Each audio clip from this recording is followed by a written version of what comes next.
I have a great respect for the family. I don't want to speak anything. Otherwise, I can give 10 examples where he would go and meet even outside the country to meet even people who are undesirable businessmen. तो मैंने कोई अपनी बात नहीं कही। अभी गुलाम नबी आजाद ने जो टिप्पणी की वो आपको सुना दिया। इससे एक बड़ा सवाल उठता है कि राहुल गांधी हर 4-5 महीने के बाद विदेश जाते हैं। किससे मिलते हैं राहुल गांधी जी? क्योंकि बाकी तो जाते हैं तो क्या क्या बोलते हैं कि भारत के लोकतंत्र पर ही सवाल करते हैं, वो चर्चा हम लोग कर चुके हैं। लेकिन राहुल गांधी किससे मिलते हैं? ये अनडिजायरेबल बिजनेसमैन कौन है?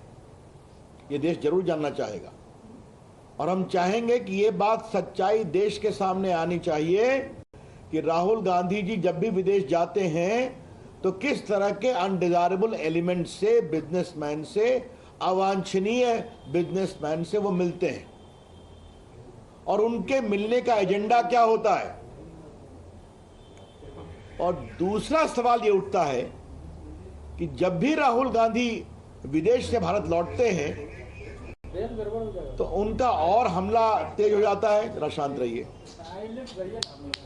तेज हो जाता है भारत के ऊपर, प्रधानमंत्री के ऊपर, भारत की प्रगति के ऊपर।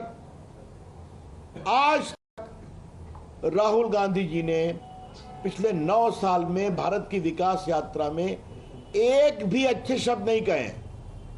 चलिए उनका विषय है, लेकिन आज भारत दुनिया की 5वीं इकॉनमी बन चुका है, इंग्लैंड से आगे निकल चुका है। भारत का आईटी सेक्टर, भारत का डिजिटल सेक्टर, भारत का स्टार्टअप सेक्टर।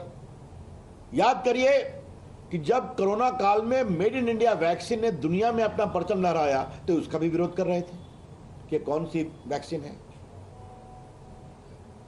तो क्या Rahul Gandhi anti India businessman के इशारे पर भारत को कमजोर करने की कोशिश कर रहे हैं और मोदी जी के खिलाफ अभियान कर रहे हैं?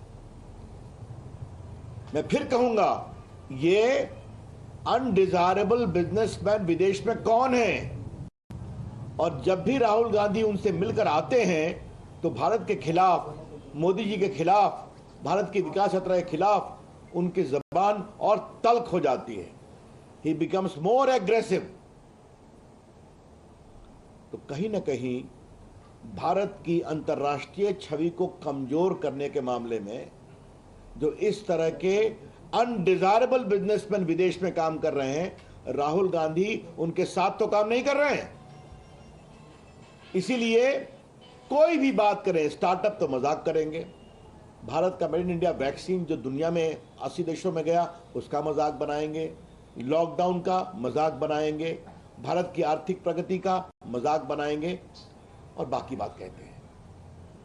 तो भाजपा का स्पष्ट आरोप है कि श्री गुलाम नबी आजाद ने जो 10 कम से कम अनडिजायरेबल बिजनेसमैन की बात कही है जिससे राहुल गांधी बाहर मिलते हैं, राहुल गांधी बताएं ये बिजनेसमैन कौन है, ये देश के सामने आना चाहिए। दूसरी बात कि राहुल गांधी का एजेंडा है क्या, वो चाहते क्या है? राहुल गांधी ने आज तक बोफोर्स के खिलाफ कुछ कहा? आज तक कोतरोकी को कैसे भगाया गया हिंदुस्तान से और कोर्ट के आदेश के बावजूद तत्कालीन कानून मंत्री हंसराज भारद्वाज ने अपने लॉ अफसर को भेजकर लंदन में जो उनका डील का मनी छुड़वाया बैंक से जो सीज था, इस पर कुछ कहा? क्या राहुल गांधी ने नेशनल हेराल्ड केस में वो बेल पर हैं अपनी माताजी के साथ 5,000 करोड़ की संपत्ति, क्या दिल्ली, क्या लखनऊ, क्या चंडीगढ़, क्या मुंबई, क्या पटना, ये सारी प्रॉपर्टी जो नेशनल हेराल्ड ट्रस्ट की थी उसको उन्होंने ट्रस्ट बना करके ले लिया और उनका सब लोन माफ कर दिया कांग्रेस पार्टी की। और आज उनकी और उनकी माताजी का 76% उसमें स्टेक है। उस पर क्रिमिनल केस चल रहा है, बेल नहीं मिला उनको। इस पर उनको क्या कहना है? ये जो पूरा ऑगस्टा वेस्टलैंड का मामला है, जिसको लेकर उनके परिवार की कुछ चर्चा भी हुई है, इस पर क्या करना है?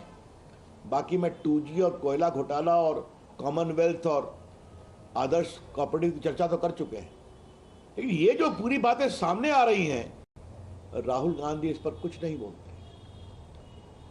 और ऐसे कांग्रेस पार्टी के नेता, मैं फिर रिपीट करूंगा, जो 50 साल से अधिक कांग्रेस में समर्पित रूप से काम किए, क्या इंदिरा जी के साथ, क्या राजीव गांधी के साथ, क्या नरसिम्हा राव के साथ, क्या सोनिया गांधी के साथ, मुख्यमंत्री, कैबिनेट मिनिस्टर, महामंत्री, कई प्रदेशों के प्रभारी, मतलब कांग्रेस की अंदरूनी बात जानने वाले, आज उन्होंने कहा, मैं जानता हूं कि ये विदेश जाते हैं तो अनडिजायरेबल बिजनेसमैन से मिलते हैं। ये बहुत ही गंभीर विषय है। भारतीय जनता पार्टी अपेक्षा करेगी कि ये कौन से बिजनेसमैन इनको बताया जाए, राहुल गांधी उनसे क्या व्हीलिंग डीलिंग करते थे ये भी बताया जाए, और क्या भारत के विकास की, प्रगति की यात्रा को कमजोर करने में राहुल गांधी की यही भूमिका है। उनसे षड्यंत्र करके मिलकर आते थे और हमला करते थे। एक अंतिम बात कहनी है कि अडानी रोज प्रकरण जपते हैं वो। मैं फिर रिपीट करूंगा, अडानी को विदेश में पहली खान कब मिली? जब मनमोहन सिंह की सरकार 2009 में, 2011 में बड़ी खान मिली उनको न्यूजीलैंड में, ऑस्ट्रेलिया में। तो क्या मनमोहन सिंह जाते थे क्या? आज राहुल गांधी जवाब दें, 65,000 करोड़ रुपए का पूंजी निवेश अडानी आपकी सरकार राजस्थान में कर रहे हैं कि नहीं, जहां अशोक गहलोत जी मुख्यमंत्री हैं? अडानी का पोर्ट बन रहा है कि नहीं केरला में, जिसको कांग्रेस पार्टी ने ओके किया और आज सीपीएम सीपीआई की सरकार उसको एग्जीक्यूट करवा रही है। अडानी को कोयला खदान का एक्सपेंशन छत्तीसगढ़ की कांग्रेस सरकार ने दिया या नहीं दिया? और बाकी बंगाल में भी 15,000 करोड़ का पूंजी निवेश हो रहा है।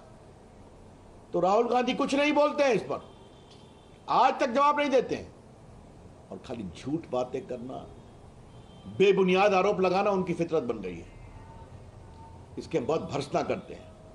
लेकिन राहुल गांधी जी, आज आपके खिलाफ आरोप आपकी पार्टी के एक 50 साल के कर्मठ नेता ने लगाई है कि आप विदेश में अनडिजायरेबल बिजनेसमैन से मिलते हैं, और मिलकर जब हिंदुस्तान आते हैं तो भारत के खिलाफ, सरकार के खिलाफ आपका स्वर और आक्रामक होता है, गलत बयानी और झूठ के साथ। आज इसका जवाब आपको देना पड़ेगा।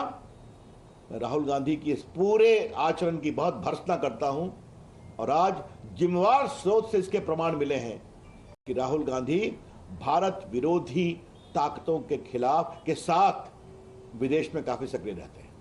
कांग्रेस पार्टी को लेकर एक बड़ी अजीब स्थिति भी है कि सचिन पायलट अपनी ही सरकार के खिलाफ धरने पर बैठने जा रहे हैं। अब ये सब आप उनसे बात करिए ना, उनकी कांग्रेस पार्टी संभलती नहीं। सर राहुल गांधी अभी हार गए पूरे नॉर्थ ईस्ट में, तो छोड़िए इस बात को। सर राहुल गांधी पे इतने गंभीर आरोप है, फिर हमारी सरकार उन पर इतनी लिबरल क्यों है, कठोर कार्रवाई क्यों नहीं की जा रही है? हम किसी को फंसाते हैं ना किसी को बचाते हैं। ये जो पूरा नेशनल हेराल्ड का मामला चल रहा है, कोर्ट के द्वारा चल रहा है, बेल पर है। ये ईडी हो या सीबीआई हो, सारी इंक्वायरी हो रही है ना, तो सारे पैसे आ रहे हैं ना। दमाशी के खिलाफ भी तो वो भी बेल पर है ना। तो ये सारा एविडेंस पर बेस्ड है। लेकिन फिर कह रहा हूं, आज की टिप्पणी क्यों महत्वपूर्ण है कि एक ऐसे व्यक्ति ने आरोप लगाया है जो 50 साल तक कांग्रेस का एक बहुत ही वरिष्ठ नेता रहा है। प्रधानमंत्री नरेंद्र मोदी जी के डिग्री को लेकर के जो विवाद चल रहा है, तो उस पर एनसीपी नेता शरद पवार ने भी कहा ये सब फालतू की बात है। अब चलिए छोड़िए इस पर। अब हताशा में दी गई अरविंद केजरीवाल की टिप्पणी पर मुझे कुछ नहीं कहना। शरद पवार जी ने कहा है कि आज का विषय राहुल गांधी का है, ठीक है। और बिहार की बात भी कह दीजिए, स्टार की पॉलिटिक्स चल रही है, नीतीश जी और राहुल पर कुछ और कहना है? नरेंद्र सिंह तोमर ने भी कहा राहुल गांधी को लेकर के हो गई बात। मैं पार्टी के ओर से अधिकृत बोल रहा हूँ ना। और कोई बात? बिहार की बात, नहीं, राहुल गांधी को टिप्पणी तो नहीं। नीतीश कुमार बिहार पर एक ही टिप्पणी करनी है